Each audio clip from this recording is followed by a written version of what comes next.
the Hollywood Radio Theatre.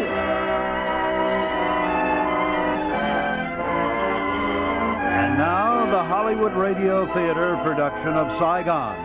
It's Act One with our stars, John Lund as Larry and Elizabeth Scott as Susan.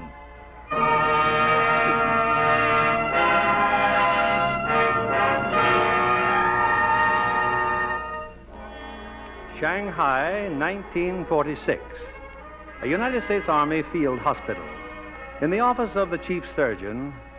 I'm telling you this, Larry, only because you're Mike's best friend. There's nothing more we can do for him. You're certain? I've had a dozen other doctors. They all say the same thing. Have you told Mike? I wanted to talk to you first. But it's been our experience that it's best to tell the patient the truth. What is the truth? I mean, exactly. He's leaving this hospital today thinking he's completely cured. But the injury to his brain is beyond repair. He'll be dead within 2 or 3 months. Do me a favor. Let me tell him. If you'd rather. You've been pretty close to him, haven't you? 4 years together in a bomber. Mike and I and Pete Rocco. Mike's picking up his separation papers. Will you tell him that Pete and I will meet him at the Jade Cafe? I'll tell him. Good luck, Larry. Yeah. Thanks a lot, Doc.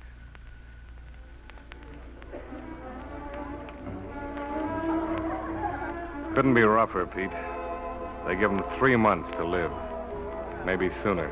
How'd he take it? He doesn't know.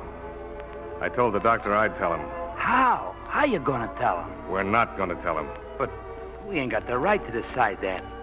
You ought to take him back home to Ohio. Ohio's a fine place if you got the time. Or if Mike had any folks. There's only something we could do for him. Something nice without Mike knowing it. You know what I mean?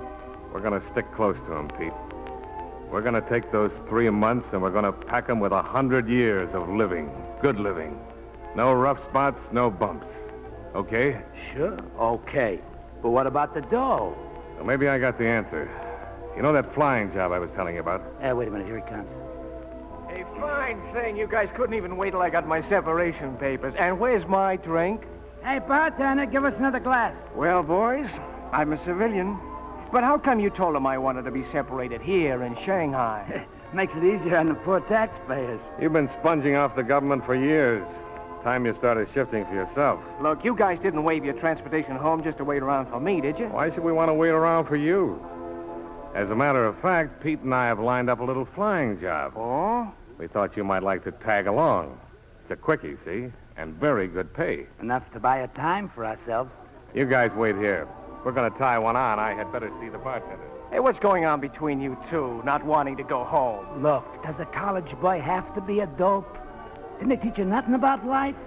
Don't you know why the skipper don't want to go home? No, I don't. Well, you forgot, huh? Forgot all about the mouse that gave him the brush off. Don't you remember the wedding announcement she sent him? But I thought Larry was all over that. Look, Mike, we gotta stick with the skipper, see? Make him forget. We'll give him the binge of his life. 100 years of good living. No rough spots, no bumps. Oh, now you're starting to make some sense. Who wants to go home? How's this? 12-year-old Scotch. But if you still want to go back to Ohio, Mike... We got a job here, haven't we? Now, who's this guy who's going to put us to work? His name is Maris. I'll tell you all about it later tonight. I'm meeting him in an hour. What do you say, guys? A drink to Mr. Maris, our new boss.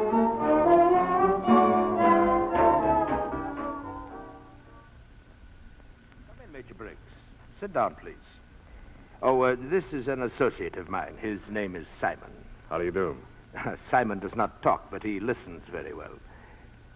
So, you've reconsidered my offer, eh? Yes, I'd like the job, Mr. Maris. I'm really delighted, Major. Ex-Major. Now, what about money? How much? $10,000. Dollars? American dollars. $10,000 for one flight. What do we do, smuggle rubies? I'm employing you for a business trip. And why so much money? Call it sentiment, Major. Simon and I have great admiration for heroes, being perhaps such cowards ourselves. Besides, when I enter the plane, my life will be in your hands, won't it? Well, I'm rather fond of looking forward to a ripe old age. Nice thing to look forward to. And for $10,000, I'll fly you to Saigon on my back. That may yet be necessary. Now about the flight. Never mind the details. Just tell me where the plane is. My chauffeur will take you to the field. I want that plane to leave on Tuesday promptly at 6 p.m. I am a fanatic about promptness, Major. 6 p.m. Tuesday. That's what you're paying for. That's what you'll get. The plane will be ready to take off. You have nothing to worry about other than getting me to Saigon. I'll look the plane over tomorrow. Forgive me, but you won't. My chauffeur will call for you and your crew Tuesday afternoon at 4 o'clock. It's an hour's drive to the field. That leaves you a full hour to do your looking over. I hope that's satisfactory. It'll have to be, won't it? Don't be disturbed, Major. We're going to get along splendidly. Splendidly.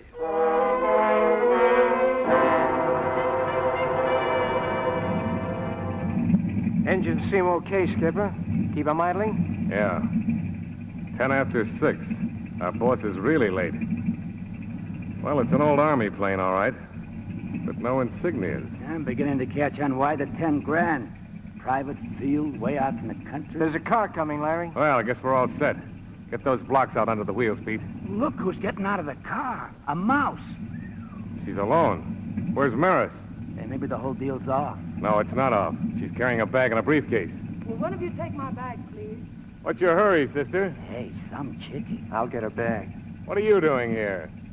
Nobody told me anything about a dame. Which one of you is Major Briggs? I am. I'm Mr. Maris's secretary. He'll be here any minute. Oh, you. Yes. You can put the bag in the plane, please. Now, just slow down, honey. Maris was supposed to be here at 6 o'clock. Is the plane ready? It's ready. That's all you need be concerned about. We'll wait for it. It's getting dark. You better be here soon or we'll never get off the field. Will this make waiting any easier? You mean that's real money? All of it? It's for you. But not until we reach Saigon. That was the deal, wasn't it? Disillusioned, Mouse Skipper. Somebody must have shattered her faith in men. There's a car coming, Larry. See that dust over the hill? That'll be Mr. Maris and Simon. I'll get in the plane. Hey, somebody's shooting. Mr. Maris seems to be in a little difficulty. Don't sound wholesome, Skipper. Cops, maybe? We're not waiting to find out. Get in that plane. You made an agreement. You've got to wait. We made an agreement to fly at 6, and it's after 6. Rev them up, Mike. Oh, wait, please. I'll make it 15,000. No, thanks. We're a little tired of bullets. Oh, please, you've got to wait. You can't leave. Get off the plane. I won't get off, not until you do. Sit on her, Pete, and close the door. Move over, Mike. Right. Oh, please turn back. Take it easy, honey. You'll crack the stop. No, you can't go without Alex. I told you to sit on her, Yeah. Pete. Let go of me. Turn back. I won't let you. First chickie I've socked in 4 years. Hang on, sucker. We're taking off.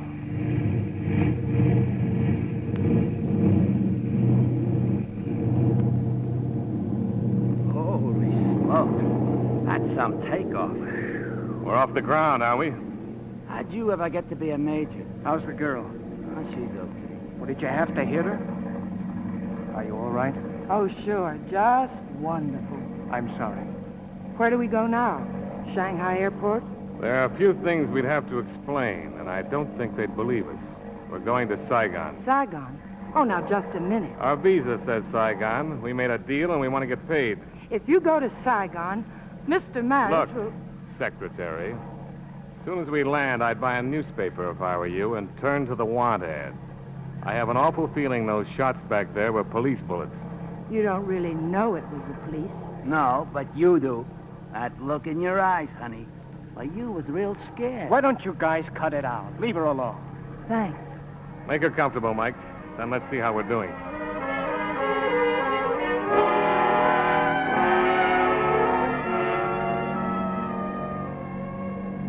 You're cold, aren't you? Here. Here's a blanket. Thanks. That's better, eh? Well, we ought to be in Saigon in a couple of hours. I'm sorry there's nothing to eat. If we hadn't left in such a hurry, I There are would... a lot of people who never miss a meal. Does their souls good to find out what it means. I've missed meals, mister. It didn't do me any good. Maybe you've got some sandwiches in that briefcase of yours. Yeah, I think I'll take a look. Leave it alone. I said leave it alone. Lay off, will you, Pete? Ah, what's she so worried about the briefcase for? Give it to me. Give it to me or I'll... Hey, Mike. Mike, what's the matter? I didn't mean to push him. I was Shut up. Come on, Mike. Come on, kid. Hey, Larry, he hit his head. Take over. Yeah. Say, what is this, a game? He couldn't have hurt himself. Just stand back. Mike, come on. Snap out of it, kid. What gives? You feel all right? Yeah. I tripped, I guess. Bumped my nice new head. Better watch your footwork. Now sit down. Take it easy. I'm sorry. Oh, it's all right. Wasn't your fault. Say, tell me something. What's a nice boy like you doing with these two? Go on, nice boy. Tell us. Well, we've always been together. That is, all through the war. There were more of us once, only their luck ran out. What's your name? Susan Cleaver. Susan, huh? Ah, what do you know? Boy meets girl. Pete doesn't like sentiment, you see. He's never met the right girl. What do you mean, the right girl? The right girl's any girl whose boyfriend ain't bigger than me. And if you don't believe... Skipper, what goes? The left engine. Conking out. Feather the prop before it freezes. Right. Give me a little rudder trim. That's better. Oh, there goes the right engine. Switch the gas tanks. It must be the fuel line. What's the altitude? 6,000. I can't switch, Larry. The line's plugged.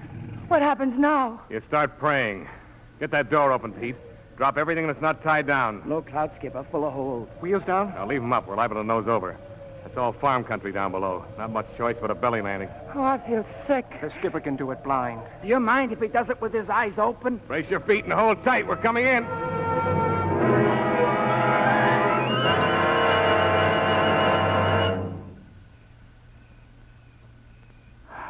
Well, in case anybody's interested, we made it.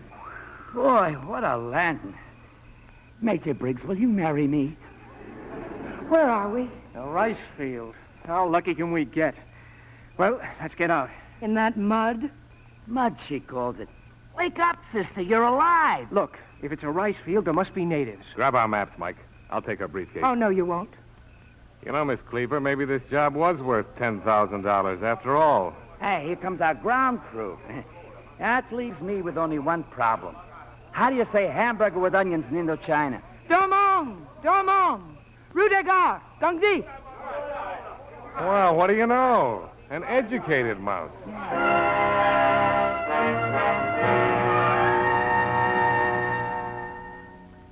Oh, come in, Miss Cleaver. I've been wondering about you. Yeah, and where's Mike? The natives are showing him around the village. I've thanked them for the food and shelter. I told you to ask about getting out of here. We're about 2 days from Saigon. 1 day by ox cart into town and then a riverboat. Is that all? No, I'd like my 10,000. You forget. You didn't wait for Mr. Maris. The money's still in your handbag, isn't it? Give me that. Ah, please, Miss Cleaver, no more wrestling. I hope it's all here. After I've counted it, I'll give you a receipt. Thank you. I'll tell the natives we're ready to leave. You know, I got a hunch that girl isn't the greatest thing that's ever happened to us. I don't think Mike's got the same hunch, Skipper. Yeah. With a girl like that, he's bound to get hurt. He hasn't got time for such things. How you gonna stop it? I don't know, but I will. Let's go.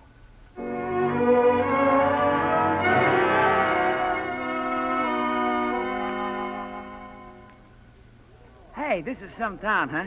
You think they got a bar? Come on, let's find a bar, huh? Do what you want to do. I'm going to buy some clothes. We'll meet you here in an hour. I may not be through in an hour. Okay. Nice knowing you, Miss Cleaver. Hey, now, wait a minute. What's wrong with all of us meeting at the hotel? I don't even know if there is a hotel. Well, sure there is. The natives told Susan. Just grab a rickshaw and meet us there. You going with her? I'd like to, if she'll let me. I was hoping you'd want to, Mike. Okay. I'll see what I can find out about the riverboat. Get me a nice room, boys. About that hotel, monsieur, if I can be of any assistance. Oh, thanks. We're doing fine. I am Lieutenant Keon of the regional police. Strangers are so rare here, monsieur. We like to make them welcome. About the hotel, there's just one, the Imperial. Not very elegant, I'm afraid. Good day, monsieur. A cop? Huh? What am I worried about? Have I got something to worry about? Depends on what's in her briefcase. We brought it into the country, remember? But we don't know what's in it. I once knew a guy who pleaded ignorance. He's still in jail.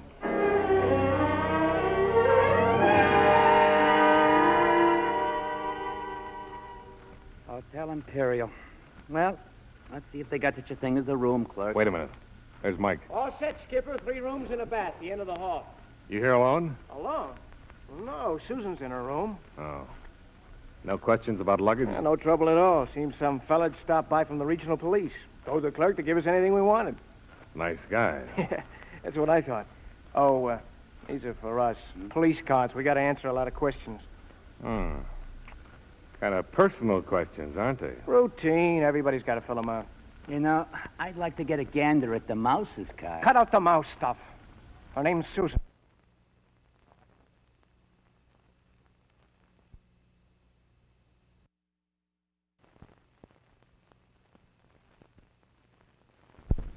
Is that so hard to remember? Oh, sorry, sir, sorry. You got our keys? Yeah. 15 and 16. I'm in 14. Susan's in 22. I'll wait for you in the bar. Deeper and deeper. Yeah, dame we don't know. Bullets, cops. Look, if Mike changes his mind, if he starts looking for me, tell him I'm taking a nap. Where you going? The time has come for the mouse and me to talk of many things. Room 22. And you ain't kidding. Oh, don't bother to knock, Major Briggs. Just barge right in. Now, what do you want? A few words. The only ones I can think of are words I seldom use. Hey, what's this? Oh, yeah. You filled in your police card. Put that down. Relax, will you? Susan Angela Cleaver. Oh, that's a pretty name. Real? Place of birth, Lincoln, Nebraska. Currency in possession, $78. I want that card. Now, please give it to me. Sure, here. You hold the card while I look in your briefcase, and don't try to stop me, honey. Well, what a surprise. Full of money, isn't it? Is it? $78, huh?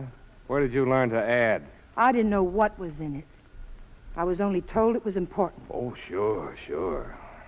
I don't know what business you're in, Susie, but apparently you do very well at it.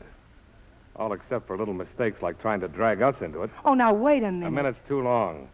I'm saying goodbye for the 3 of us. You're leaving right now. Who do you think you are? One of 3 guys who are happier out of prison. Do you think I'd leave here now alone just because you tell me to?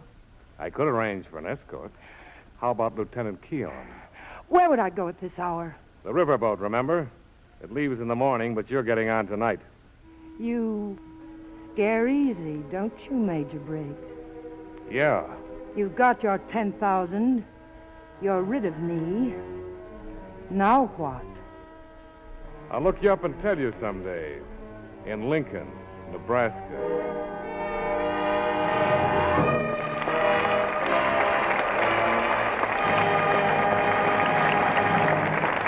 In just a moment, our stars will continue with Act Two of Saigon. Stress can show up as anger directed at the people closest to you. If you see what's happening, you can avoid adding to the stress and the anger. Daddy's home. Wonder what he's mad about. You're late again. What's the matter with you? What do you think? You're talking like you're mad or something. Oh, what? Yeah, I am in a bad mood. I wish I lived in a place where the money had George Washington's picture on it, where everybody spoke English, where I could just... Where you could just pick up the phone and call your mother. Yeah. I think you caught me being homesick. What about you? You caught me being uptight. Inspection coming up. Hey, where's the dog? I'd like to growl at him, too. Daddy, you're silly. You don't even have a dog. Oh, I'm just kidding, honey. But you're right about our being silly. When stress builds up, if you can see it for what it is and change your attitude even a little, you can interrupt a dangerous cycle. And now, Act Two of Saigon, starring John Lund as Larry and Elizabeth Scott as Susan.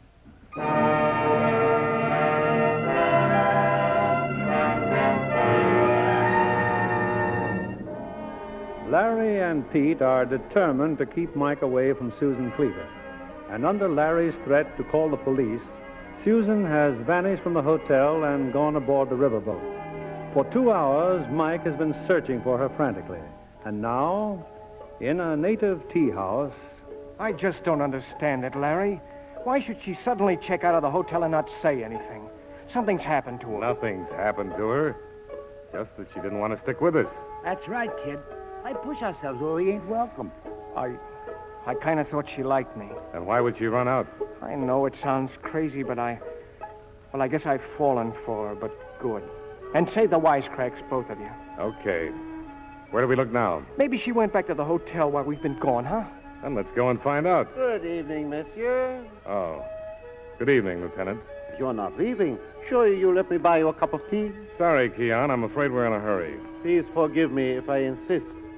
You see, I have been studying your police card. Now, listen, we've told you... Sit down, Mike.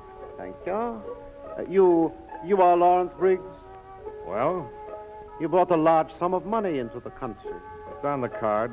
$10,000. 3 frugal young men who save their money. Very admirable. But on the other hand, there are men, evil men, who found the war highly profitable.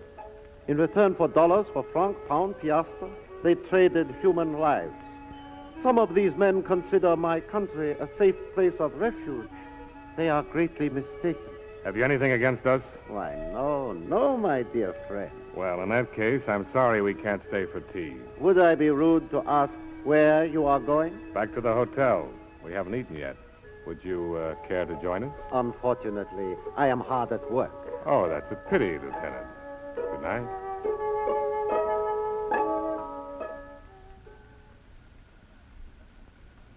Well, one thing about this dump, they sure know how to cook. Come on, Mike, have some more vino, huh? Lay off, Pete. Mike, look. You met a girl. You've known her for 1 day. She took a powder. I knew one for 3 years. You get over these things. Did you? Yeah, I did. Quit lying to me. And you could be wrong about Susan, you know. She could be right. Okay, he could be right. Hey, where you going? I'm going to the room. I'm tired. Didn't do so good, did we? We were going to show him a good time. We're doing fine. You got any idea? Yeah. I'm going to find her. Are you nuts? I wouldn't be surprised. Stay with Mike, Pete. I may be a while.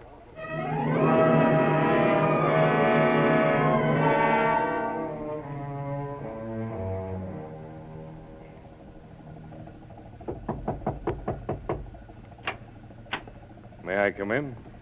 Now, look, Major Briggs, you wanted your money and you got it. You asked me to leave the hotel and I left.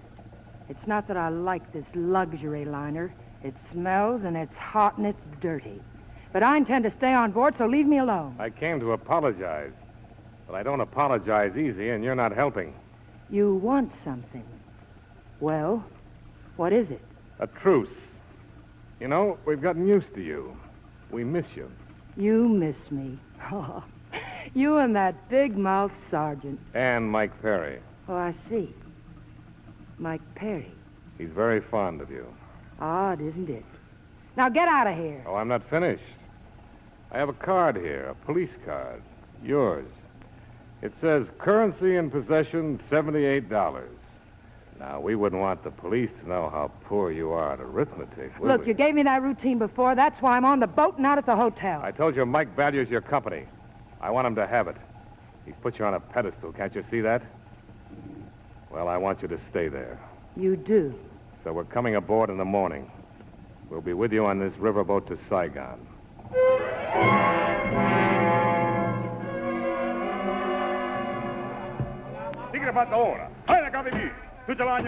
You the captain? Yes, sir. How long before we shove off? Right away, monsieur. Now, Pugago. Were there not 3 of you, monsieur? That's right. Mr. Perry's gone to his cabin. He's got a headache. Oh, he will feel better on the river. I will feel better also. This flea-bitten tub, like an oven. Mopaye! Digangma! Hey, what are we holding out on Mike for? Why don't we tell him she's aboard? We don't know that she is. Let's see if she stood us up.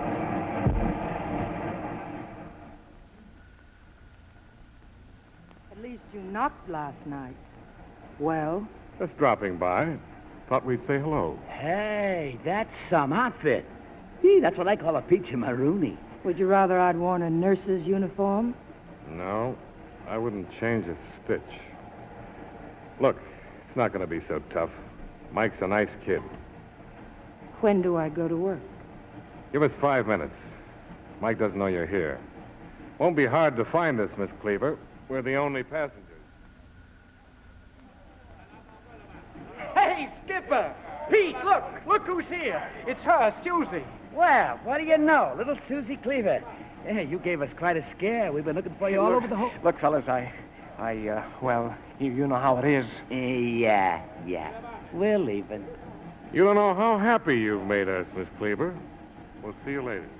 Why did you run out on us, Susie? Don't you really know? Did I do something, say something? Oh, no. Then why? Well, remember what Major Briggs said about police bullets? Yeah? Well, I know a great deal about Mr. Maris's business. I was never aware of anything wrong, but, well, nobody can be sure, and it wasn't fair to involve the three of you. In a way, I'm glad you disappeared. Oh? It made me realize how much I missed having you around. I know we just met, but that's the way I feel. Oh, look, Mike. You've been cooped up in a hospital for a long time. You told me that on the plane. Well, you haven't seen many girls, and just because I happened to come along... What's the matter? Oh, what good fortune. Oh. I resigned myself to a lonely trip, and now I find friends. Good morning. Oh, Miss Cleaver, I've been thinking about you. I don't believe you left your police card at the hotel. But she didn't stay. But she did register. Yes, I registered. And checked out so quickly. And your card? How shall I explain this to my superior? Let's just say it was my carelessness. Mr. Briggs. Hello, Keon. Miss Cleaver left her police card with me. Here. Oh, that's right. I did. I'm sorry if I... Oh, it's quite all right. I see you answered all the questions. Well, you're not staying very long in Saigon, are you? Why do you say that? Oh, Saigon is the Paris of the Orient. I don't believe a lady of your obvious good taste could remain there for long on $78. My employer will have money waiting for me. Your employer? Mr. Maris. I'm his secretary. Oh, yes. Mr. Alex Maris. I have never met him, but even in Saigon we have heard of him, his many enterprises. Is there anything else we can help you with, Lieutenant? Now, please, can't we forget I am a policeman? Do let us sit down and enjoy the river. Take off your hats, boys. The engine's dying. Hey, what sort of a boat is this? Don't they have an engineer? An engineer? Oh, on this boat, monsieur, Captain Renault is everything. And there is one thing he knows nothing about, the engine. About whiskey, yes. About Paris, yes. Even about surgery. He was once a great doctor. Well, suppose I go down and take a look. If anybody can fix an engine, Mike's the boy. He's an expert. Come on, Pete, I'll need help. You too, Skipper. Don't worry about Miss Cleaver. I'll do my best to keep her entertained. If you don't mind, I'd like to go along and watch. Hey, that's swell, Susan. Well, let's all go. An expert at anything is worth watching. Pete, wait a minute. Yeah? Keep Keon down there as long as you can. Why ain't you going with us? There's a little something I've got to attend to in Susie's cabin.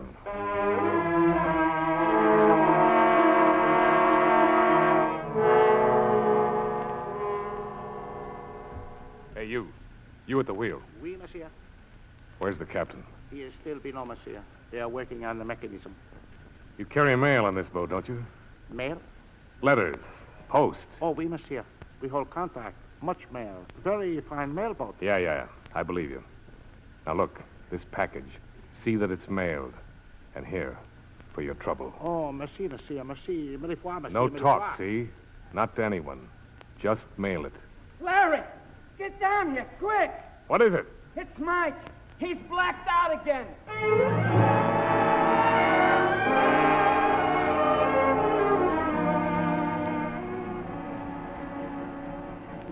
What's wrong with him, Captain?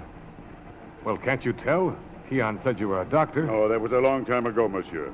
Anyway, your friend is better. The girl is in there with him. You don't know what made him faint? Oh, it gets very hot here below deck, and from what I have observed, your friend must have recently experienced a very complicated surgery. The scars on his skull. I think maybe he will be all right in a little while. Keon's with him, too, huh? Lieutenant Keon? Oh, no, monsieur. Lieutenant Keon is on the deck. Is something wrong, monsieur?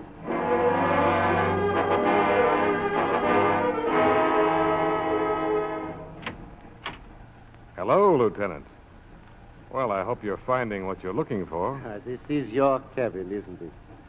I suppose if I told you I came in here by mistake, you wouldn't believe me. No, I wouldn't. You would be very sensible. I was just looking at these citations and medals from the wall.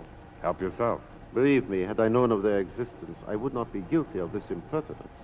You know, Major, I cannot believe that a man who apparently fought with such distinction could now possibly ally himself with lawlessness, indecency, and greed. And you'd be right. Now, if you don't mind, let's try to enjoy the balance of the trip, huh? Oh, about Miss Cleaver. She's Captain Perry's fiancée. Oh, I see. When we are in Saigon, I must do something to entertain them. We'll be looking forward to it, Lieutenant.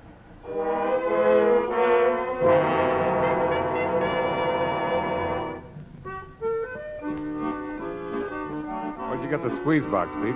The captain. What's the matter? Ain't it romantic enough? I told you to stay with Mike. Where is he? He's okay. He's getting dialed up for tomorrow. Hey, Skipper, you don't think it might happen to Mike sooner than the doc said back in Shanghai? I don't know. It was hot down there. The heat might have done it. Hey, here she comes. Hey, cut it out, will you? She's in no mood to be kidded. Oh, why not? Never mind. Just play something loud. I think the mouse is about to squeak.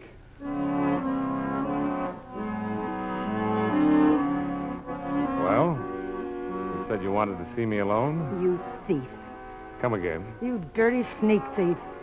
You know, Miss Cleaver, if you've been robbed, the best thing to do is call a policeman. Look, that money isn't yours or mine, and I want it back. You were smart to take it out of the briefcase, but it's pretty hard to hide $500,000 in a 2x4 stateroom. It's a very good thing I grabbed it before Keon did. Keon? Yeah, he searched my cabin for it. He was on his way down to yours. Why should I believe you? Now, look, I've been nice to Mike. That's what you wanted. I didn't double-cross you. Why are you double-crossing me? You're not paying attention, are you? Now, if you'll be a nice girl and do what you're told, you'll get your money back. You arrogant, blackmailing... You can insult me later. The captain's coming. Monsieur, mademoiselle, I am having dinner served on the deck. Surely you will join me? Why, thanks. We'd be glad to. And Captain Perry, of course, he feels better. We're just waiting for him now. Forgive me if I make a suggestion. Take that young man home, monsieur, as soon as you can. Why? Every man prefers to die at home. Surely you knew that he... Yes, I knew. But he doesn't. La guerre. La sale guerre. What did he mean? Just what he said. And if you say one word about it to Mike, you'll never see a penny of that money. Oh, shut up. Won't you please shut up?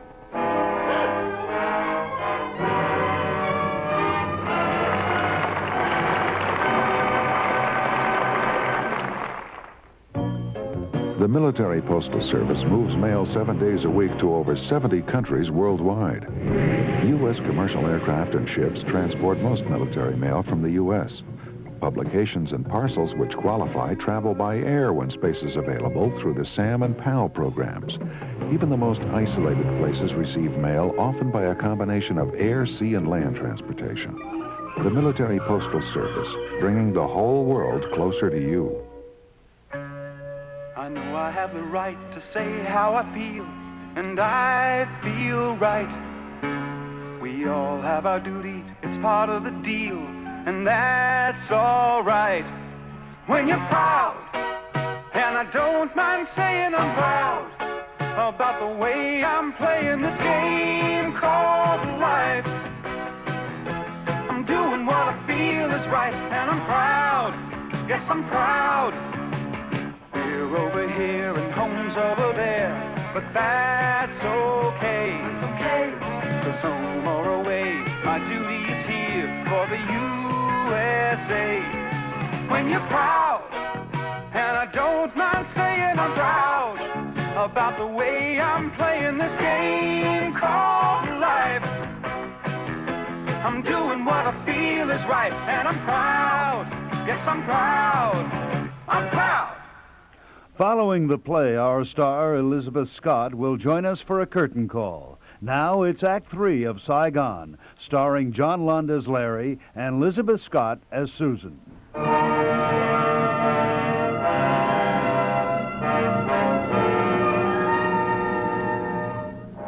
A few hours ago, the riverboat tied up at a wharf in the bustling modern city of Saigon. Lieutenant Keon of the regional police has gone to his headquarters, while his companions on the river are registered in a luxurious hotel preparing for an evening celebration. In her room, Susan has a visitor. I'll be right with you, Mike. Come on in. It isn't Mike. Oh, well, come in anyway. Oh, thanks. I want to tell you that I'm very grateful. You mean my conduct with Mike? Then everything's exactly as you wanted it. Exactly. Is that why I found this gift in my room? It's a very lovely dress. I'm glad you like it. Why did you send it? Why not? Look, you did something kind. Why be ashamed of it? I'm not. You're nice to Mike, and I appreciate it. How long are you going to stay in Saigon? If you mean when are you going to get the money, it's possible you'll get it tomorrow. What if I wasn't thinking about that? What if I... Skipper, we're ready to go. Come here. Look what I found. Mamma mia. Susie. I never saw anything so beautiful. It's just the dress, Mike. Well, have fun, kids. Hey, what do you mean? Aren't you coming along? Pete and I have other plans. I've been all afternoon finding us a couple of tomatoes. We're meeting them on a terrace. Maybe we'll see you there. Come on, Skipper. Say good.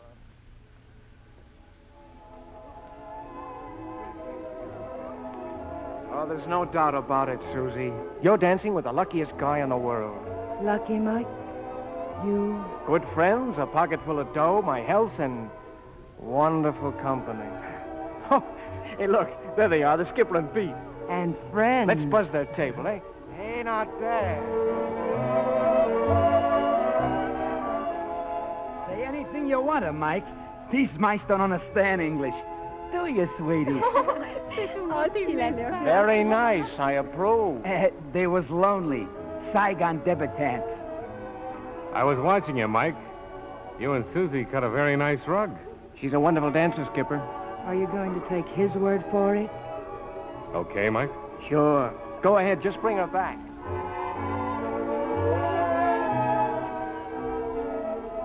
I didn't want to force this dance on you, but I have to talk to you. What's the matter? It's Mike. Oh, it isn't fair to him. What I'm doing. Why not? Come on. Let's go where it isn't so crowded.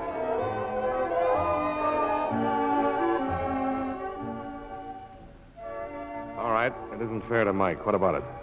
He deserves someone as nice as he is. He prefers you. That's because he doesn't know what I'm like. What are you like? I'll tell you exactly what I'm like.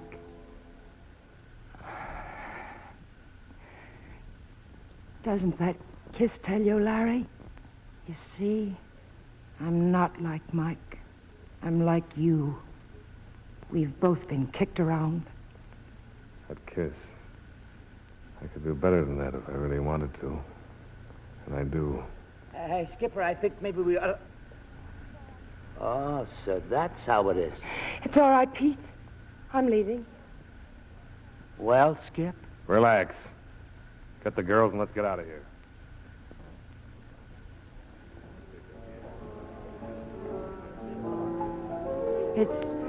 It's getting late, Mike. Hadn't we better call it a night? What's the matter, Susie? Well, nothing really. Look at me. I've got a lot to tell you, Susie. I don't know where to start. Oh, don't say it, Mike. Not yet. Things have happened so fast, and I'd like to think about it alone. Sure. But while you're thinking about things, remember something. That I promised to love you like nobody else could love you. Will you remember that? Yes, Mike. Come on. I'll take you to your room. Let me go alone, Mike, please.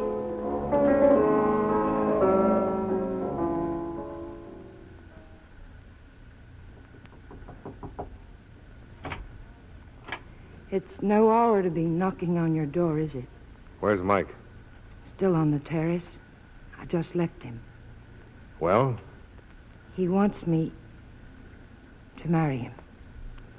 Well, lots of people think very highly of marriage. What's wrong? Oh, nothing at all. Very few girls are as lucky as I am. Let me be the first to congratulate you. They dream of having my luck. And all that most of them can manage is just the common variety of love that you can find anywhere. But Mike thinks I'm the best thing that ever was. So Even if it's only for a little while, I'm going to grab him. Will you be best man, Major Briggs? Or do you prefer to give the bride away? Unless you want Mike to see how happy you are, you'd better go to your room. I'll talk to you later. Oh, what are you going to tell him, Larry? To look up a minister the first thing in the morning. That's what he wants. Let him have it.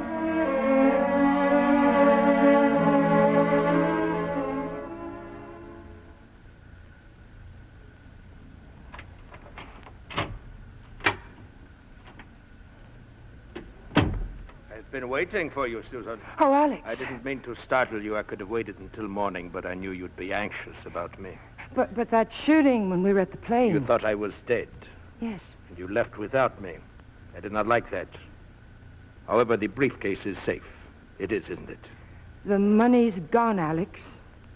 I don't have it. No, but Major Briggs has. You wonder how I know? Well, there's an excellent view of the terrace from your balcony here.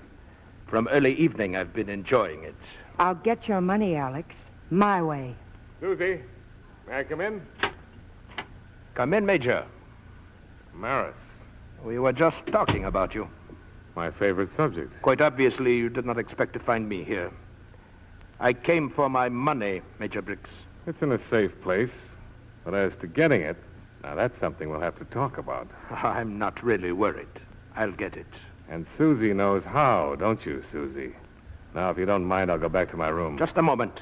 There's one thing I'm not likely to forgive, Major. Your treatment of my secretary. Oh? To regain my property, she's been compelled to be charming to 3 thieves. Anybody I know? Now get away from that door, Maris, or... Thank you, Simon. Anyone else hiding behind doors? You know I never go anywhere without Simon. You can get your money without this sort of mess. How? Mike Perry. He's dying. He doesn't know about it. Captain Perry? It's a great pity. He's in love with me, and if I play along for a while, Major Briggs will return the money. Mike doesn't have much time, a couple of months. All this for a friend, Major. Beautiful.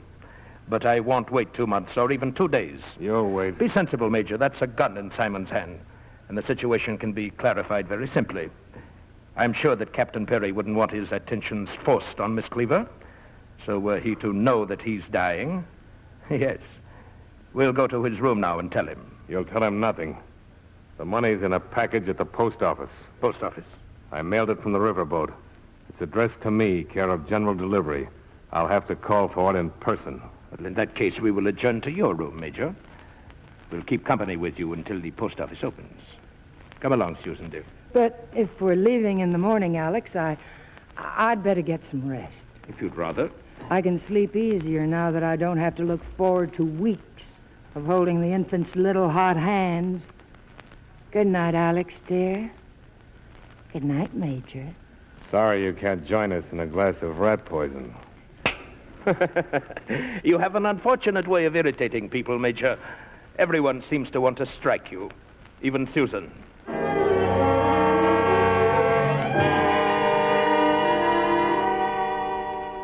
Is it too cool here on the balcony, Major? We can go back in the room if you prefer. No? Very well, Simon. We'll stay on the balcony 4 hours more. Tell me something, Mr. Maris. How much do you pay Simon here? Why? I know where he can get a better job. Why don't you tell Simon?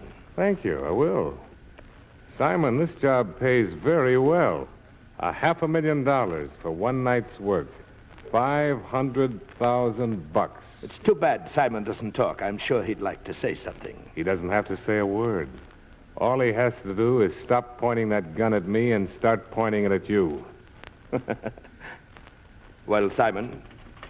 Hey, Skipper! Skipper, open up! I took the mice home and I want to report. Tell him to go to bed. If the police are brought into this, I don't see how I could deny that you and your friends are associated with me. Not a pleasant prospect for Captain Perry, dying in jail. Skipper! Better get to bed, Pete. I'll see you in the morning. Well, what's up? Who's in there with you? Skipper! Very well, if he is so persistent. Let him in, Simon. Won't you come in, Sergeant? How can I refuse? We're here on the balcony. Our dirty linen showed up, all the way from Shanghai. This is Mr. Maris. The silent partner with the artillery is Simon. Oh, Mr. Maris, huh? Glad to meet you. And Simple Simon. Take care of Maris, Skipper. Pete, the balcony, look out! Pete!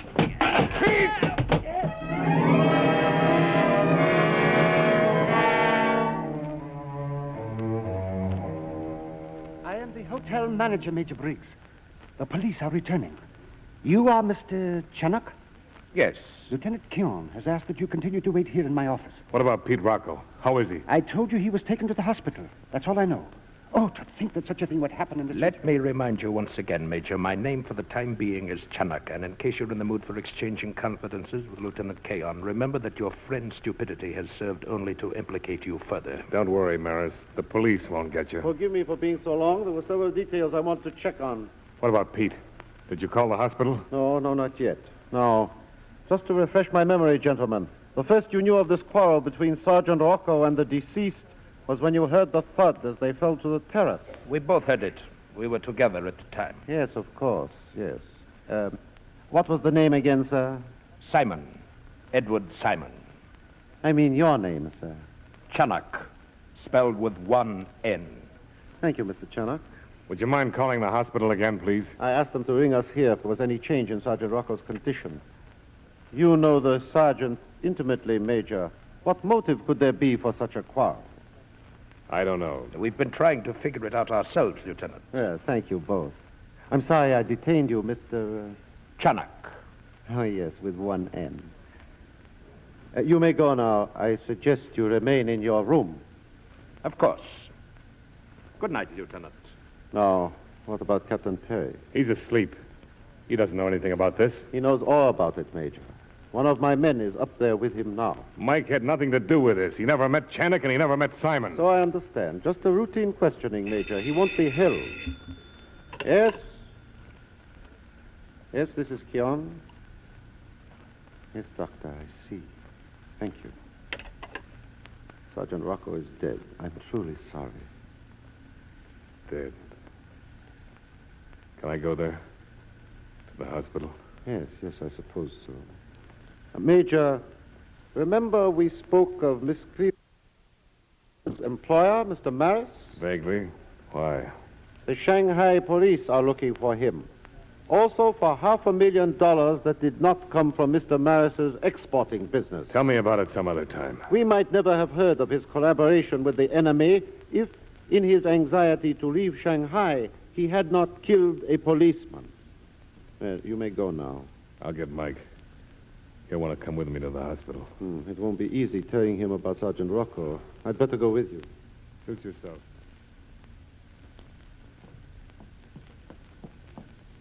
The three of you had adjoining rooms? Yeah, at the end of the corridor. And Miss Cleaver's room? Just ahead of us. Mr. Chenock's room is right opposite. Is it? I didn't know. Wait a moment. I wonder if Mr. Chenock obeyed orders. I told him to stay in his room. Yes. I can hear voices. A familiar voice, Major? Susan. She's in there. And she has not failed me. What are you talking about? Never mind. Just listen. I've been waiting for you, Alex. Go to your room. The police are here. But I have your money, Alex. Here in this package. They've searched this room. Don't you know? Come in, Lieutenant. Susan. The postmaster was most courteous, Lieutenant. He opened the post office personally. Well, take your money, Alex. You lied, killed, and stole to get it. And now it's yours. It would seem that we both misjudged her, Mr. Maris. Yes. I did kill to get this money. And I won't hesitate to kill again to keep it. Now get out on the balcony. All of you. Don't be a fool, Maris. Give me your gun. The hotel is surrounded. You cannot get away. Perhaps not, but it won't be you who stops me. I'm going straight out that door and... Mike, no. Stay where you are. Be careful, Mike. He's got a gun. That's too bad, Major. The trick won't work. I'm not foolish enough to turn my back to you. Now out on the balcony, all of you. Mike! Let him go, Major. He won't get far. Major, come back. Captain Perry. Susan. I'm here, Mike. Susan. Susan, I love... Mike. Oh, no. No.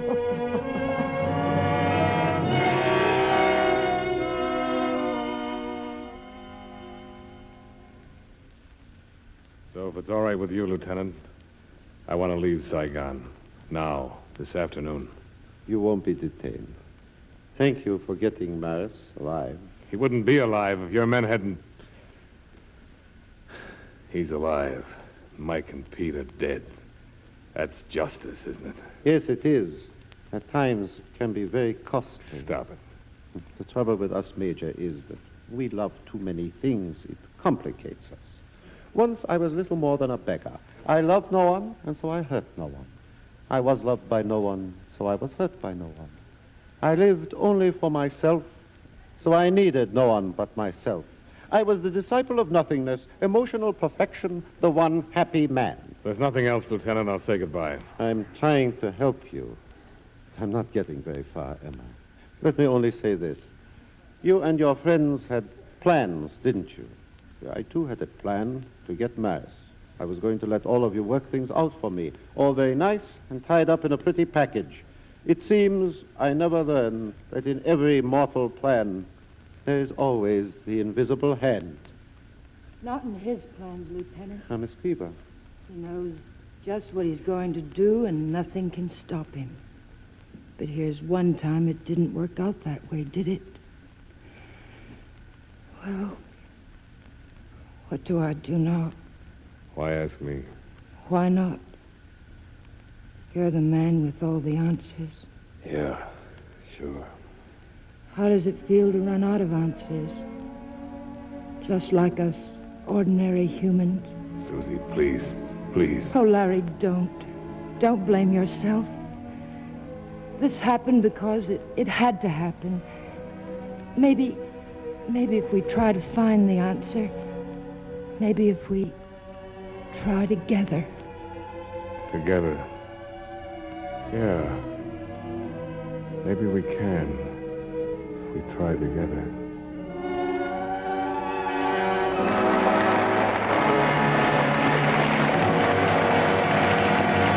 And now here is Frank Brzee and our star. Elizabeth Scott, thank you for a fine performance in our radio adaptation of the Paramount picture Saigon. Thank you, Frank. It's so nice to be here. During your film career, you spent many happy days on the Paramount lot, didn't you? Oh, they were ecstatic days, wonderful days. How long were you on Paramount's lot? Let's see, 15 years. It was a lot of fun. What was it like making a movie in those days? Oh, it's much more complex than most people, realize. Uh-huh. I had to get up at 5 o'clock in the morning, which I adored, really. And I'd get into makeup, have my breakfast, get on the set, start shooting at 9 o'clock until maybe 6 or 7 o'clock at night, then have fittings for wardrobe and all that sort of thing. Mm. It went on, but it was great happiness. Well, and you lived close to the studio, didn't you? Not too far away. Uh-huh. I'd say about a half hour. Well, I understand that your home in the Hollywood Hills is filled with antiques. What kind of items do you collect? I love antiques, and I've got all sorts of antiques. I've got antiques in silver, and I've got antiques in crystal animals, and I've got... Right now, I'm sort of involved with little tiny China shoes. They're really... I don't mean Chinese shoes. I mean made of China. Made of China. Right, and they are exquisite to collect. And whenever I go traveling, I always find myself a little shoe in Brazil, Uruguay, Europe, whatever. That sounds exciting. Elizabeth Scott, it's been a pleasure having you on our show. Thank you, Frank. Thank you so much.